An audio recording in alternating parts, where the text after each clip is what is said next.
Bienvenue sur Actu Auto France. Aujourd'hui, nous essayons la Mercedes CLA Shooting Brake avec le moteur 211 chevaux et la boîte automatique à 7 vitesses 4MATIC. Il s'agit avant tout d'un CLS aux dimensions réduites et au prix réduit de moitié. Plus pratique que la berline CLA, le break demande un supplément de 1000 €. Long de 4,63 m, la CLA ressemble beaucoup au CLS sauf son prix.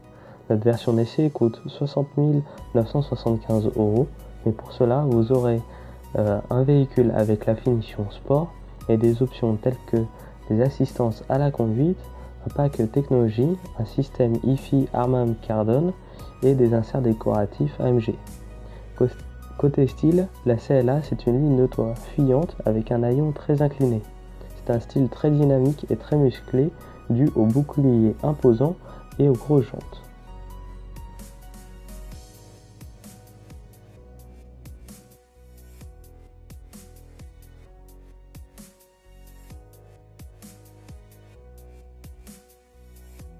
Concernant l'intérieur, on a des plastiques de bonne qualité.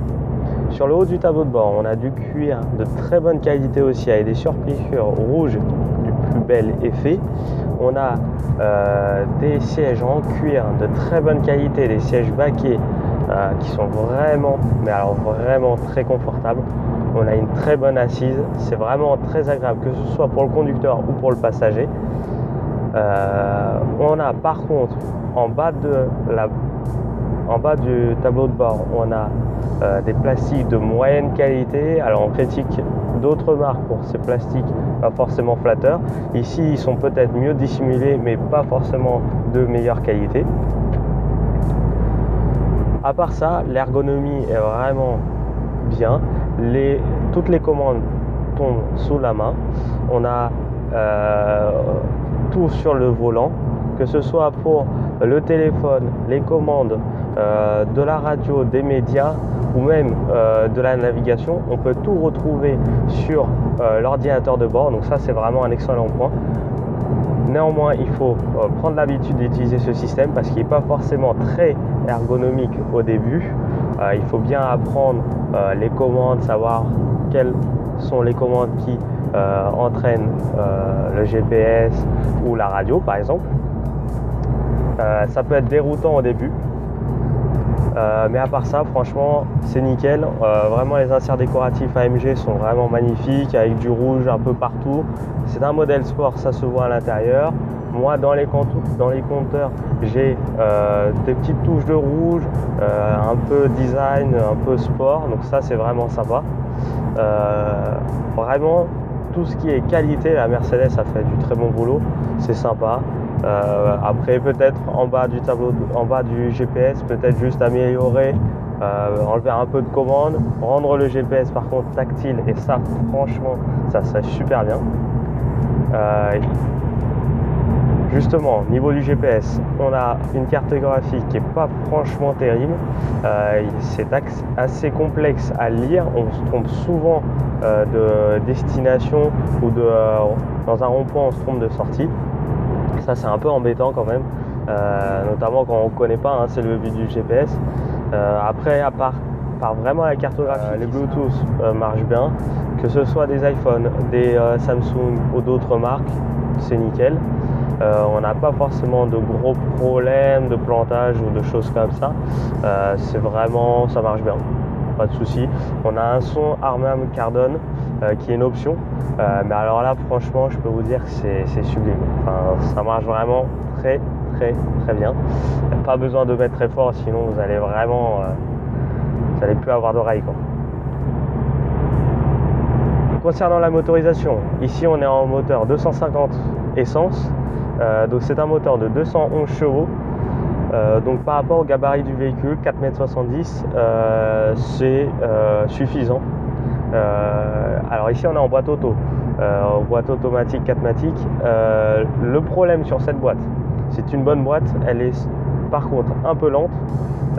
Elle passe les rapports beaucoup trop tôt, mais alors vraiment beaucoup trop tôt. On est à question de façon fulgurante où il va falloir rétrograder avec les palettes qui sont au volant. Mais enfin, je trouve ça vraiment dommage. On a un très bon moteur, mais qui est gâché par cette boîte qui passe les vitesses sans à-coup, ça c'est pas un souci, mais qui est trop sur les consommations de carburant, trop économique en fait. On peut avoir un peu plus de puissance, un peu plus de gouache, un petit peu voilà, un peu du plaisir. Place à l'arrière, par contre il ne faut pas mesurer plus d'1,70 m, sinon on va être un peu gêné au niveau de la garde au toit. L'espace au genou n'est pas forcément formidable, mais ça reste acceptable. Mais on est dans un break. Donc, un break, on se serait dit, on a beaucoup d'espace aux jambes et on a un grand coffre. Ce n'est pas trop le cas, vous allez le voir sur les photos et sur l'essai. Malheureusement, c'est pas trop le cas. À part ça, c'est une bonne voiture.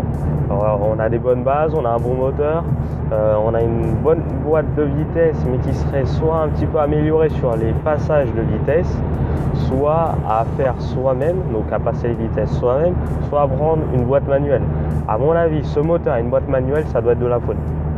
Vraiment de la folie.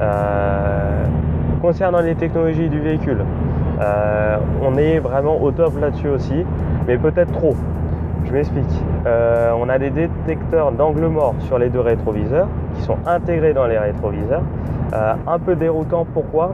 Parce que en dessous de 30 km/h, il reste allumé. Cela veut dire qu'en fait, il s'active. Pour conclure, on a vraiment un bon véhicule avec une bonne motorisation, mais une boîte de vitesse pas forcément pour une conduite dynamique. Si on veut faire que de la ville, mais pas forcément du Paris, ça sera une bonne motorisation avec la boîte 4MATIC, ça sera nickel. Concernant l'habitabilité à bord, nous à l'avant on est bien. Enfin, moi personnellement en tant que conducteur je suis à l'aise, je suis bien assis, c'est vraiment très confortable. On a vraiment un très bon châssis, que ce soit à basse vitesse, à haute vitesse, la voiture elle ne bouge pas. Les conducteurs ne sont pas bousculés par des mouvements de caisse ou des choses comme ça pour doubler. Le passager, comme j'étais aussi en passager, est vraiment bien installé. On peut mémoriser sa position de conduite. On a 3 positions de conduite ainsi que les rétroviseurs, donc ça c'est bien, on peut tout mémoriser. À l'arrière par contre, l'habitabilité est moyenne dès qu'on dépasse 1,70 m. Que ce soit pour l'espace au niveau, enfin de l'espace au niveau de la tête, l'espace au niveau des genoux, ça sera moyennement grand, enfin ça sera pas forcément aussi grand qu'on peut avoir dans des vraies berlines de 5 mètres par exemple, et bien sûr qu'à 4, parce qu'à 5 on va être vraiment très serré au niveau des épaules. Là c'est vraiment un gros souci. Je vous laisse regarder l'article que je vais mettre en ligne juste après la vidéo. Donc à bientôt sur Actu Auto France, et surtout n'oubliez pas, abonnez-vous.